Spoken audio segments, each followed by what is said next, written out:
Hello friend, आज का new blog में आप लोग का स्वागत है। फिर आज आप लोग को दिखाएंगे कैसे आम तोड़ता है, कैसे पैकिंग करता है कि ना, वो आप लोग को दिखाएंगे आप लोग को। ठीक है फ्रेंड, आप लोग वीडियो देखो फ्रेंड, कैसे आम का बगीचा देखो आप लोग। देखो आम देखो कितना बढ़िया है। देखो आम तोड़ के इधर ढेरी करा है और उधर आम तोड़ रहा है वो लोग। ठीक है फ्रेंड, देखो पूरा में आम का बगीचा है। आम तोड़ेगा अभी सब लोग गुट्टे का। देखो आम का ढेरी 4 तरह का आम है इधर। देखो आम तोड़ रहा है कितना बढ़िया सब लोग।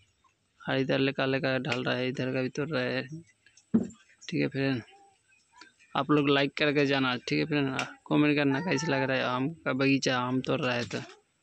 ठीक है भाई लोग, दोस्त लोग, देखो लोकेशन देखो, पूरा में एकदम बगीचा है, पूरा में आम का बगीचा है। फ्रेंड आप लोग को कैसे लग रहा है कमेंट करना। देखो आम का बगीचा, देखो आम कितना झूल रहा है। भाई लोग आप लोग सपोर्ट करना मुझे।